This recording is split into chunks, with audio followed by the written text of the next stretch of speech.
Hello बच्चों, आशा करता हूँ आप सभी अच्छे होंगे। प्यारे बच्चों, हम पढ़ रहे हैं नवोदय विद्यालय प्रवेश परीक्षा की तैयारी के लिए, 2023 की तैयारी के लिए पढ़ रहे हैं हम अंक गणित। और ये होगा आज का दूसरा वीडियो। यहाँ पे लिखा है भाग 2 वीडियो। तो इसके पहले वीडियो में हमने पढ़ा है स्थानीय मान, भारतीय गणना प्रणाली, अंतर्राष्ट्रीय गणना प्रणाली और तीनों गणना प्रणाली को हमने पढ़ा है। यहाँ पे देखिए, भारतीय, अंतर्राष्ट्रीय, रोमन, ये तीनों गणना प्रणाली को हमने अच्छे से पढ़ा है। स्थानीय मान वगैरह सब पढ़ा है। यदि उस वीडियो को आप नहीं देख पाए होंगे तो अभी जो वीडियो देख रहे हैं, इस वीडियो के डिस्क्रिप्शन बॉक्स में मैंने लिंक दे दिया है, वहाँ से जाकर आप देख सकते हैं। ठीक है, आज हम पढ़ने वाले हैं। यहाँ पे देखिए सभी टॉपिक्स मैंने लिख लिया है। यहाँ पे प्राकृत संख्या पढ़ेंगे, पूर्ण संख्या पढ़ेंगे, पूर्णांक संख्या पढ़ेंगे, भाज्य संख्या, अभाज्य संख्या, सम संख्या, विषम संख्या और संख्याओं के योगफल से संबंधित कुछ सूत्र पढ़ेंगे। ठीक है, तो इन सभी टॉपिक्स को हम बारी बारी से पढ़ते चलेंगे, इसमें क्या क्या है। तो चलिए हम आगे बढ़ते हैं। और ये प्राकृत संख्या, पूर्ण संख्या, पूर्णांक संख्या, ये तीनों को हम एक साथ देखते हैं कि ये क्या है। तो प्राकृत संख्या, प्राकृत संख्या का मतलब है गिनने की संख्या। हम गिनती शुरू कहाँ से करते हैं? गिनती शुरू हम 1 से करते हैं। जब भी हमें कोई संख्या गिननी हो, किसी भी सामान को गिनना हो, कहीं पे मान लीजिए 5 पेन है, 5 कुर्सी रखी है, अगर उसको हमको गिनना हो तो 1 से ही शुरुआत करते हैं ना, 1 कुर्सी 2 कुर्सी करके। तो गिनने की संख्या होती है, उसको हम प्राकृत संख्या बोलते हैं। ठीक है, अगर इस गिनने की संख्या में सामने अगर 0 लगा दिया जाए तो वो बन जाती है पूर्ण संख्या। ठीक है, गिनने की संख्या में अर्थात प्राकृत संख्या में सामने अगर शून्य को शामिल कर दिया जाए तो वो बन जाता है पूर्ण संख्या। ठीक, ये पूर्ण संख्या हो गई। और यदि इसमें इस शून्य के आगे इधर देखिए, यहाँ पे इधर सभी के सभी धनात्मक संख्या है, किसी में ऋण नहीं लगा है। ठीक, ये सभी धनात्मक संख्या शून्य के आगे अगर हम शून्य के पीछे ऋणात्मक संख्या को भी शामिल कर दें, वो बन जाता है पूर्णांक संख्या। इस संख्या में आप देखिए शून्य बीच में है, इसके राइट साइड में धनात्मक संख्या है, सभी धन वाले हैं, किसी में ऋण नहीं लगा है, और इसके लेफ्ट साइड में पूरे ऋणात्मक संख्या है, पूरे ऋण वाली संख्या है। ठीक है, तो इसको कहते हैं पूर्णांक संख्या, जिसमें तीनों शामिल हो, प्लस वाला भी शामिल हो, माइनस वाला भी शामिल हो, 0 भी शामिल हो, ये पूर्णांक संख्या है। जिसमें 0 शामिल हो, धनात्मक संख्या शामिल हो, वो पूर्ण संख्या है। जिसमें 1 से शुरू करके अनंत तक जाएगी, है ना, डॉट डॉट डॉट लगा, इसका मतलब है वो अनंत तक जाएगी, इसी कोई सीमा नहीं है। ठीक है, और ये पूर्णांक संख्या दोनों तरफ अनंत तक जाएगी। तो ये हो गई प्राकृत संख्या, पूर्ण संख्या, पूर्णांक संख्या। इसके बाद में हम देखेंगे हमारी अगला टॉपिक भाज्य संख्या, अभाज्य संख्या। ठीक है, तो इसको यहाँ पे समझेंगे। देखिए, भाज्य का मतलब होता है भाग हो जाना। ठीक, भाज्य का मतलब है भाग हो जाना या विभाजित हो जाना, उसको बोलते हैं भाज्य संख्या। तो यहाँ पे जितनी भी संख्याएं हैं, 4, 6, 8, या आप गिनती का चार्ट देखते हैं, उस चार्ट में जो भी संख्या है अगर वो किसी से भाग चला जाता है, भाग हो जाता है, तो क्या है? भाज्य संख्या है। जैसे कि यहाँ पे मैंने जितना भी लिया, 4, 6, 8, 9, 10, 12, 14, 15, 16, ये किसी न किसी संख्या के पहाड़े में आता है, भाग चला जाता है। 4 2 के पहाड़ा में आता है, 2 दूनी 4, 6 3 के पहाड़ा में आता है, 2 के पहाड़ा में आता है, 2 3 6, 3 दूनी 6, 8 भी आता है, 2 चौका 8, 4 दूनी 8, 9 भी आता है, 3 3 9, 5 दूनी 10, 2 पंचे 10, 2 छिक्का 12, 6 दूनी 12, 4 3 12, 3 चौक 12, है ना। 14 भी भाग हो जाता है, 7 से 7 दूनी 14, 15 भी हो जाता है, 3 पंचे 15, 5 3 15, और 16 भी, 2 अट्ठे 16, 8 दूनी 16, 4 चौक 16, है ना। तो ये 16 भी हो जाता है। तो ये सारी संख्याएं क्या है? भाज्य संख्या है, जो ये खुद से नहीं है, 4 से भी भाग जाएगा, 1 को छोड़ दें, एक से सभी संख्याएं भाग जाएंगी, चाहे आप कोई भी संख्या लो, 1 से सभी संख्याएं भाग जाएंगी। और ये खुद से, जैसे 4 है तो 4 से भाग जाएगा ही, 6 से भाग जाएगा ही, तो 1 और खुद से। ठीक है, खुद के अलावा दूसरे संख्या से भाग चला जाए, दूसरे संख्या से भाग जाता हो, उसे भाज्य संख्या कहते हैं। ठीक है, भाज्य संख्या कहते हैं। अब आपको समझना है कि ये यहाँ पे मैंने जितने भी संख्याएं लिखी है, इसको मैं इरेज कर देता हूँ ताकि आपको अच्छे से ये साफ सुथरा देखिए। यहाँ पे मैंने जितनी भी संख्याएं लिखी है, ये सारे के सारे भाज्य संख्या है। ये सभी संख्या 1 और खुद से तो भाग जाता ही है, इसके अलावा दूसरे संख्या से भी भाग जाता है। ठीक है, 1 4 से भी भाग जाएगा, 1 से भी भाग जाएगा, इसके अलावा 2 से भी भाग जाएगा ये। ठीक, उसी प्रकार हम 6 को देखेंगे तो 1 से तो भाग जाएगा ही, 6 से भाग जाएगा ही, 6 कम 6, लेकिन इसके अलावा 2 से भी भाग जाता है, 2 3 6, और 3 से भी भाग जाता है, 3 दूनी 6। ठीक है, तो इस बात को समझना है। यदि कोई संख्या 1 और खुद के अलावा किसी दूसरे संख्या से भी भाग जाता है, उसे हम भाज्य संख्या कहते हैं। ठीक, अब अभाज्य की बारी आती है। तो अभाज्य क्या होता है? केवल 1 और खुद से भाग जाता है। ठीक है, किसी दूसरे से भाग नहीं जाता है। ठीक, ये है एक और खुद से भाग जाता है या विभाजित होता है, किसी दूसरे संख्या से नहीं होता है। ठीक है, किसी दूसरे संख्या से भाग नहीं होता, इसको बोलते हैं अभाज्य संख्या।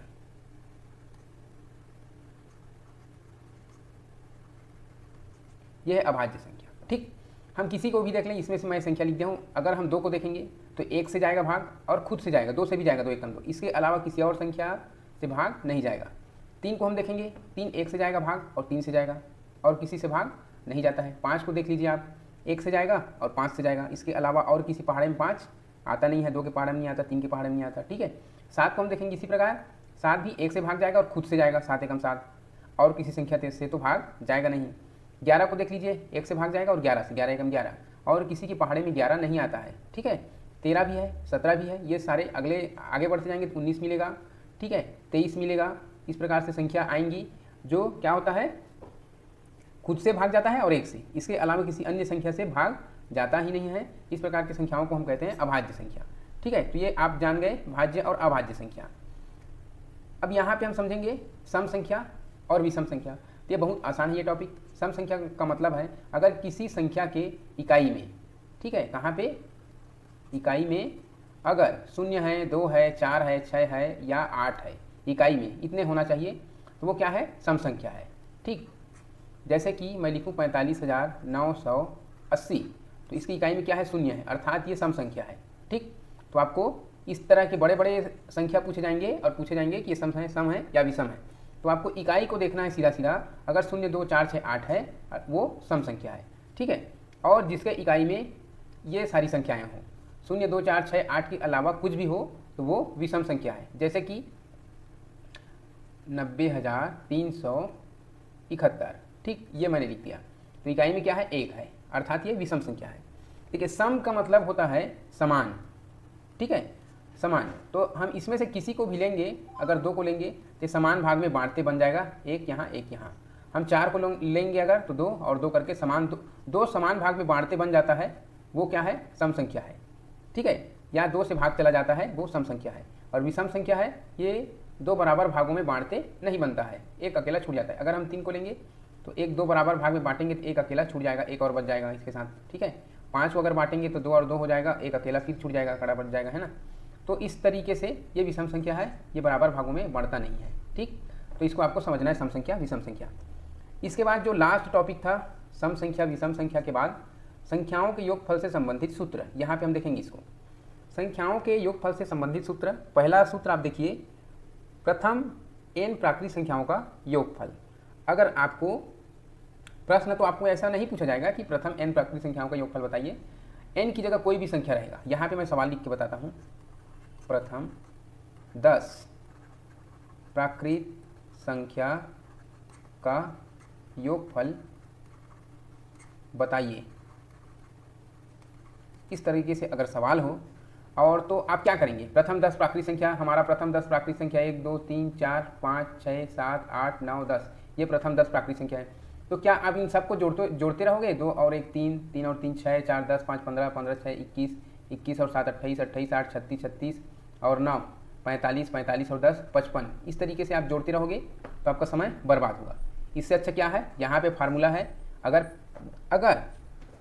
सवाल में ये पूछा कि प्रथम 10 प्राकृत संख्या, तो आप तो ऐसे जोड़ भी सकते हो, ये कम समय लगा। लेकिन आपको पूछा हो कि प्रथम 50 प्राकृत संख्या का योगफल बताइए, तो आप कैसे जोड़ते रहेंगे, क्या है ना, लेट होगा। तो इसके लिए हम क्या करेंगे, ये जो फार्मूला है इसको याद रखेंगे, प्रथम n प्राकृत संख्या, तो n की जगह यहाँ पे, n की जगह यहाँ पे संख्या रहेगा, कोई भी, n का मतलब होता है नंबर, तो कोई भी नंबर रहेगा, सवाल आपसे जो प्रश्न पूछा जाएगा उसमें नंबर रहेगा, उस n की जगह आपको नंबर को डालना है। यहाँ पे फार्मूला को लिखता हूँ मैं, n इंटू n प्लस 1, तो ये ब्रैकेट है, इसका मतलब होता है बाहर वाले जो n है इसके साथ में गुणा होगा। ठीक है, मैं अभी हल करके बता रहा हूँ, नीचे 2 है, ये फार्मूला को हम लिखेंगे। अब n की जगह मैं क्या बोला हूँ, सवाल में जो नंबर रहेगा उसको लिखेंगे, यहाँ पे 10 है, यहाँ पे हम लिखेंगे 10, और यहाँ पे अंदर में फिर n है, फिर लिखेंगे 10, फिर यहाँ प्लस है, प्लस लिखेंगे, फिर 1 है तो 1 लिखेंगे, ब्रैकेट बंद करेंगे और यहाँ पे 2 लिखेंगे। ठीक, आगे हम जब इसको हल करेंगे, ये 10 और 11 हो जाएगा ब्रैकेट के अंदर, ब्रैकेट के बाहर है 10 और ब्रैकेट के अंदर 11, तो ब्रैकेट का मतलब होता है यहाँ पे गुणा। ठीक, और नीचे हम लिखेंगे 2। तो आप क्या कैसे हल करेंगे, इसको हल करेंगे तो या तो सीधा 11 धाम 110 कर दीजिए, या फिर पहले 2 से भाग दीजिए, अगर कोई संख्या 2 से भाग जा रहा हो तब, ठीक है। अगर यहाँ पे 2 एकम 2, 2 पंचे 10, भाग चला गया। अब ऊपर में आ गया है 5 और 11, 5 गुणा 11 तो 11 पंचे 55, ये आ गया हमारा उत्तर। तो प्रथम 10 प्राकृतिक संख्याओं का योगफल 55 आएगा। यहाँ पर भी हमने जोड़कर देखा है 55 आया। तो इस तरीके से आप इस फार्मूले की सहायता से आसानी से हल कर सकते हैं। बड़े संख्या जब दिया गया हो, यहाँ पे अगर दिया गया हो 50, प्रथम 50 प्राकृतिक संख्या का योगफल बताइए, तो यहाँ पे हो जाएगा 50, यहाँ पे 50 + 1 अर्थात 51।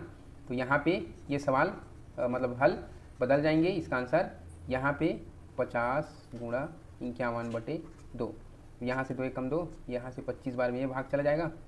और जब हल करेंगे इसको तो 25 एकम 25 का 5 हासिल 2,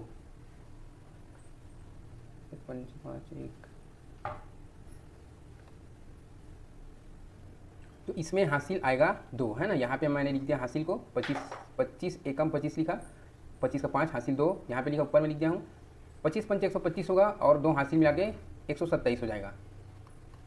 तो ये आंसर हो जाएगा 1275, अगर प्रथम 50 प्राकृतिक संख्याओं को जोड़ने के लिए कहा जाए तब, ठीक, 1275 हो जाएगा। इस तरीके से आपको इस फार्मूले का उपयोग करके आपको हल करना है। अब मैं दूसरा फार्मूला बता रहा हूँ, प्रथम n सम संख्याओं का योगफल आपको कैसे ज्ञात करना है, ठीक है।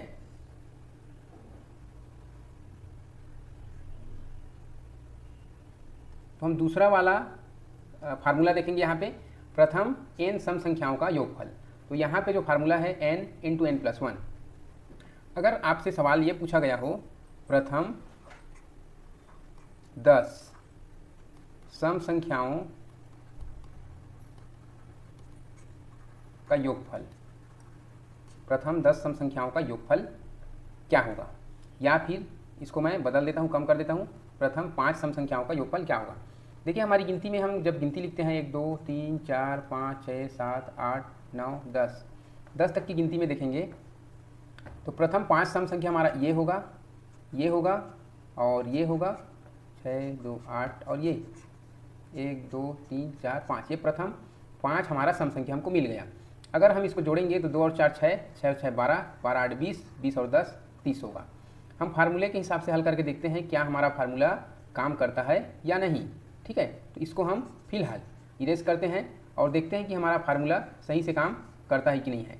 यहाँ पे 30 आया था, मैं यहाँ पे लिख के रखता हूँ इसको, ठीक है। अब n × n + 1, तो n की जगह हमको क्या लिखना है, जो नंबर दिया रहेगा सवाल में उसी को लिखना है। तो यहाँ पे n × n + 1 बराबर n की जगह नंबर लिखना है, तो 5, फिर 5 + 1 आएगा यहाँ पे, ठीक, बराबर। तो ये 5 और 6 हो जाएंगे अंदर में और ब्रैकेट के बाहर 5, ये 6 पंचे 30, ठीक। तो ये आंसर सही आ रहा है, अर्थात हमारा फार्मूला एकदम करेक्ट है। अब जो एक बचा है प्रथम n विषम संख्याओं का योगफल, अब हमको प्रथम n विषम संख्याओं का योगफल बताना है, ठीक है। तो यहाँ पे मैं मान लीजिए 1 से 10 तक गिनती लिख देता हूँ, 5 6 7 8 9 10, और हमको प्रथम n अर्थात प्रथम 5 विषम संख्याओं का योगफल ज्ञात करना है। और इसका फार्मूला हमारा है n × n, मतलब नंबर का 2 बार गुणा रहेगा। तो यहाँ पे विषम संख्या है 1 और 3 4 हो गया, 4 और 5 9, 9 और 7 16, 16 और 9 25, ये 25 आ गए। यहाँ पे हम हल करके देख लेते हैं। फार्मूले में दोनों तरफ 5 लिखेंगे, 5 × 5, 5 पंचे 25, अर्थात ये फार्मूला हमारा करेक्ट है, सही काम कर रहा है। तो इस तरीके के सवाल आएंगे, उसको हल करना है। इसके बाद ये हमारा टॉपिक लगभग पूरे टॉपिक हमने पढ़ लिया। ये अध्याय 1 है संख्या एवं संख्या पद्धति, उसके सारे टॉपिक्स हमने पढ़ लिए हैं। अब इसके बाद हम इस पार्ट के कुछ सवालों को हल करके देखेंगे अभ्यास रूप में। उसके बाद आपको मिलेगा कम से कम 20 इस चैप्टर से संबंधित होमवर्क के सवाल मिलेंगे, उसको आपको हल करके बताना होगा। ठीक है बच्चों, तो आज के लिए बस इतना ही। आप वीडियो से लगातार बने रहें, इसके लिए आपको थैंक यू सो मच।